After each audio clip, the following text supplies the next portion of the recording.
It was Friday night, and 16-year-old Julia was ecstatic. Her parents had flown out of town for the weekend, leaving her home alone for the first time. She had planned a weekend of binge-watching her favorite horror movies, snacking on junk food, and enjoying the peace and quiet of her empty house. Julia flicked through her phone, trying to decide whether to watch Texas Chainsaw Massacre or The Conjuring. She finally settled on The Conjuring and dimmed the lights. As the movie began, she jumped at every little sound. Suddenly, she heard something. Was that a door creaking? She paused the movie and sat frozen in silence, listening. At first, she convinced herself that it was just her imagination. But the sound only grew louder, and she found herself hearing footsteps. Her heart raced as the sound got closer and closer to the room she was in. The door to her bedroom slowly started to open, and she found herself holding her breath, waiting for something to emerge. But nothing did. After a few moments, she finally got up from her bed and tiptoed outside. She checked all the doors and windows, making sure that they were securely locked. She felt a bit scared, but she told herself that the sounds she heard were just the house settling, and that she was being silly.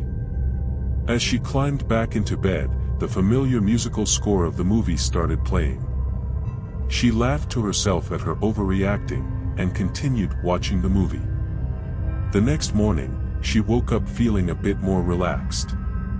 She made herself coffee and breakfast, and sat at the kitchen island, scrolling through her phone. As she ate, she heard something coming from upstairs. It sounded like a door being slammed. Creeping up the stairs, she found that her bedroom door was open, and the contents of her closet were all over the floor.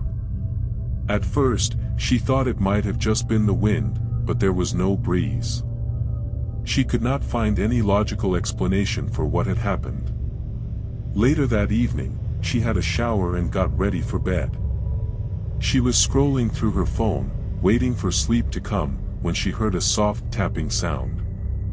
At first, she tried to ignore it, but the sound only grew louder. She got up, wrapped her towel around her body, and tiptoed to the bathroom door. As she peeked outside, she saw a figure standing at the end of the hallway. She froze, and her heart raced as the figure started moving closer to her. It was a tall man wearing a black coat and a top hat, his face obscured in shadow.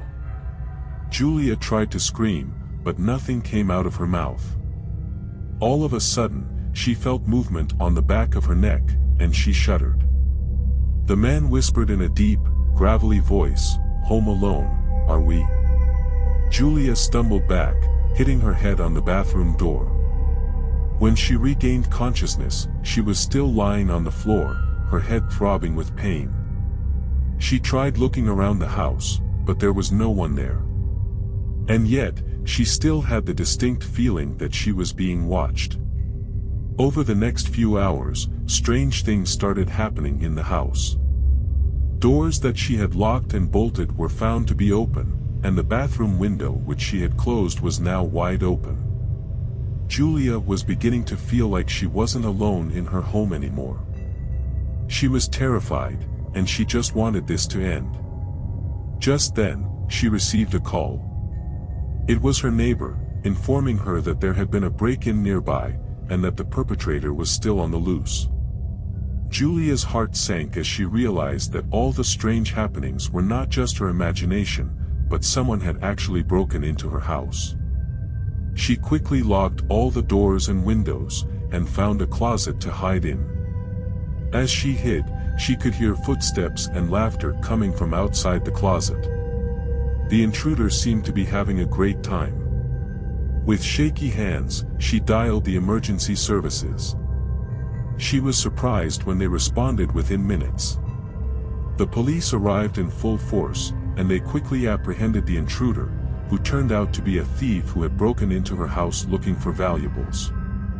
But even after the intruder was taken away, Julia still felt uneasy. While she was relieved that the intruder was gone, the tingling sensation on her neck persisted. The peace and quiet of her home was now gone, and she couldn't shake off the feeling that something was now living with her in her house. Something that was more dangerous than a mere human thief. Something that she didn't understand. Something sinister, waiting to pounce on her when she least expected it. Julia had learned a valuable lesson, that sometimes being home alone isn't as liberating as it may seem. It can be a scary experience, especially when faced with unexpected intruders. From that day on, she made sure to always lock up her doors and windows, and to be aware of her surroundings. She knew that she would never forget the feeling of being watched, and that it would stay with her for a long time. But she was grateful that she had come out of the situation unscathed, and vowed to never let her guard down again. It was a dark and stormy night, and the thunder and lightning were relentless. Sarah was alone in her big, old house on the edge of town, prepping for her upcoming finals. She had always relished the silence of her empty home, but tonight, the silence felt more unnerving than ever. She'd previously spent her days poring over her textbooks, but tonight her concentration was entirely off. Hour after hour, she had tried to focus, but her mind and her senses were playing tricks with her. The creaks in the floorboards, the shadows flickering on the walls, and the strange sounds coming from upstairs were too much to ignore. She just couldn't shake off the feeling that she wasn't alone and that something was watching her from the dark corners of her home. As the night grew darker, the sounds grew louder, and the shadows seemed to become more defined. Sarah tried to brush it off as just nerves, but then she heard something. It sounded like footsteps coming from the upper floor. Sarah quickly realized that she was not alone in the house after all. Fear and panic gripped her as she stood still, unable to move or breathe. The footsteps grew closer and louder until she could make out a shadowy figure shrouded in darkness at the top of the stairs. She gasped as she recognized the outline of a person, standing still and staring straight ahead, motionless. For a moment, Sarah hesitated, too frightened to move or speak. But then, she knew she had to do something if she was going to survive the night. She tried to calm herself and think rationally, but then the figure began to move. The figure didn't move like a person, it was more like a slow motion, robotic and jerky. It descended the stairs slowly, one creaking step at a time. It was as if time had slowed down and each step felt like an eternity for Sarah. She tried to run but realized that she couldn't move her feet. Her legs felt numb and heavy. She watched in horror as the figure reached the bottom of the stairs and turned towards her, revealing a twisted, disfigured face. Its crooked, decaying features were illuminated by the flickering light of the candle in its hand. Sarah tried to scream, but her voice was locked in her throat. The figure lunged at her, its cold, bony hands reaching for her. Finally, Sarah's voice broke free, and she let out a blood-curdling scream.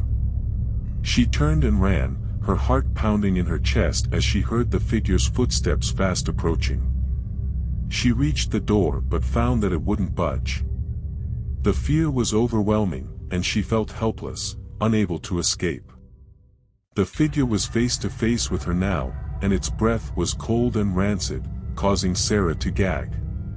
She was close enough to see its twisted, demonic eyes glaring into her, feeding off her fear. Suddenly the figure spoke, "You are not alone, Sarah. You never have been." Its voice was cold, hollow, and emotionless. Sarah gasped, "WH. What do you want from me?" The figure gave a cold, bitter laugh. "I want your soul, Sarah. I will feed on your fear and pain, and when I am done, your soul will be mine to take." Sarah's fear turned to anger. "No. I will not allow that to happen." She controlled her breath and shouted, "Get out. Leave my home." And as she said this, the candle went out, leaving her alone again. For a few moments, there was silence, and then the door opened. Justice, Sarah's old childhood friend, walked in. He switched on the light and asked, "Why are you sitting here in the dark, Sarah?" Sarah gasped for air, tears pouring down her face. She couldn't believe that what just happened was only in her mind. She felt a sudden wave of relief mixed with embarrassment and shame. It turned out that she had been reading too much into everything. The creaks she had heard were just the old wood expanding, the shadows were from the candles she had lit, and the footsteps were just her own. Over the next few hours, they sat and talked. Justice told her that he had come to see her as he was worried about her being alone in the storm. Sarah told Justice about the night she'd had and how her nerves had taken over. As the sky cleared and the sun rose, Sarah realized that being alone in the house had just magnified her fears, and everything that had happened had just been her own paranoia. She had been so used to being in her own company that her imagination had taken on a life of its own. But Sarah had learned a valuable lesson that night, that she could not let her fears take over her life. She also realized that sometimes it is okay to let someone in, even if it's just for a night, to keep her company and help ease her mind. She felt grateful for Justice's unexpected visit, and as they said goodbye, Sarah promised herself that she would never let her fears control her again. She was determined to face her anxieties and embrace the world beyond her home's walls. As she watched Justice walk away, she felt a newfound sense of bravery and readiness to embrace the challenges ahead of her.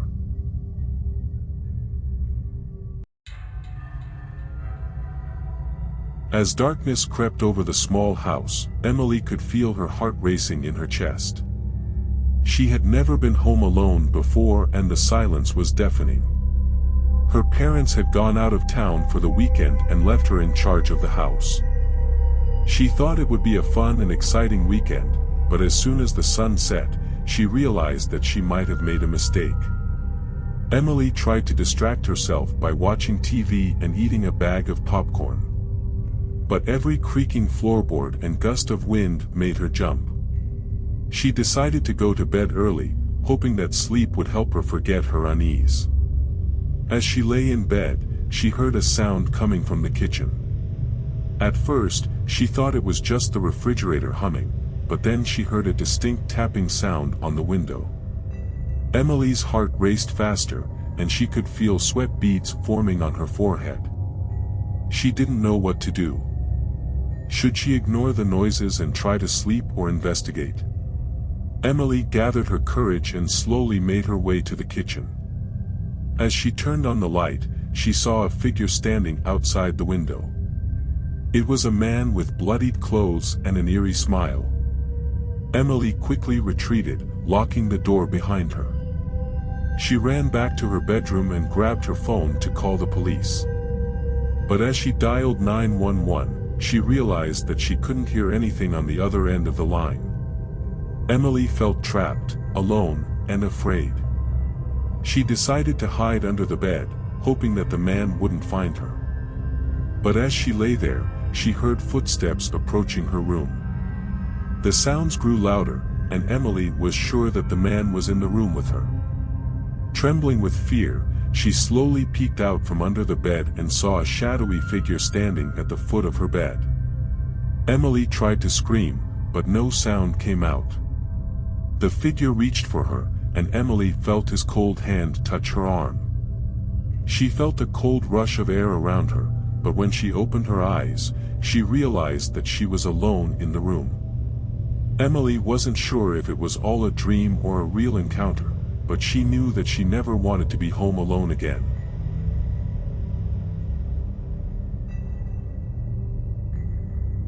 It had been a long day for Jenna. She'd woken up early, then spent hours rushing around, trying to get everything done before she had to leave for a weekend away with her family. Finally, after hours of packing and organizing, she was ready to go. She locked up her apartment and headed out to the parking lot. But as she walked past the darkened windows, she couldn't shake a sense of unease. It was just her imagination, she told herself. After all, it wasn't the first time she'd been home alone. But still, she couldn't help but feel a little bit scared. As she drove away, she tried to shake the feeling off. She had a weekend of fun and relaxation to look forward to, after all. She could worry about the apartment when she got back. But when she returned 2 days later, things had changed. Her usually neat and tidy apartment was in disarray. Clothes were thrown haphazardly around the room, and dishes were piled high in the sink. It was almost as if someone had been living there while she was gone. Her heart pounding, Jenna quickly checked every room, but there was no one there. As she went through the apartment, she started to feel a sense of dread. Had someone broken in while she was gone? What had they been looking for? Then, she saw it. A shadowy figure darted across the hallway, disappearing behind the closet door. Jenna tried to rationalize it at first. Maybe it was just her imagination playing tricks on her. But the more she thought about it, the more she was certain that she wasn't alone in the apartment. She tried to calm herself down, telling herself that it was just her nerves after a long weekend away. But as she settled into bed that night, she couldn't shake off the feeling that someone was watching her. The next few nights were more of the same. Every time she went to bed, she heard strange noises coming from the hallway outside her bedroom. Sometimes it was the sound of footsteps, other times it was the sound of someone brushing against the walls. It was almost as if someone was walking around the apartment, looking for something. One night, Jenna decided she'd had enough. She couldn't take the feeling of someone watching her anymore. She decided to try and catch whoever or whatever was causing the noise and disturbance. She set up a camera in the hallway outside her bedroom and waited for the strange sounds to start up again. That night, as she lay in bed, the noises began once again. But this time, she could see exactly what was causing them. As she watched the footage on her phone the next morning, her heart sank. There was a ghostly figure moving around her apartment, searching for something. It was transparent and had an angry look on its face, as if it was seeking someone or something to find. Jenna was frightened for her life. She didn't know what the ghost wanted, what it was looking for, or why it was so angry. The feeling of being watched was more chilling now, it was overwhelming. She slipped into a state of shock and went to the apartment manager. The apartment building was quite old, so the manager was aware of its history. He told Jenna that the building had a tragic history. The previous owners had died in a fire that swept through the entire building. Jenna was horrified. She had no idea she was living in a building with such a dark past. The manager suggested to Jenna that she needed to contact paranormal investigators who could help her research the history of the building and the exact nature of the apparition that was haunting her. Jenna hesitantly took his advice, and eventually they came to inspect the building. They conducted a seance ceremony to contact the spirits and tried to communicate with the ghost. Finally, the investigations led them to believe that the ghost was after something very specific. The ghost wanted the last will and testament of the previous owners, which had been kept in the building. With this information, Jenna felt like she had found the solution to her problem. The next day she looked through the documents stored in the building and found a folder with the owner's last will and testament inside. She quickly handed it over to the investigators. The ghostly activity stopped after that night. The investigators claimed that the ghost had finally been able to find what it had been looking for all these years and had finally gotten peace. Jenna was relieved that she was finally able to solve the mystery, and she could finally feel as if she was at peace in her own home. She realized that it was important to always know the history of the place where you're living or staying. You never know who may decide to visit you.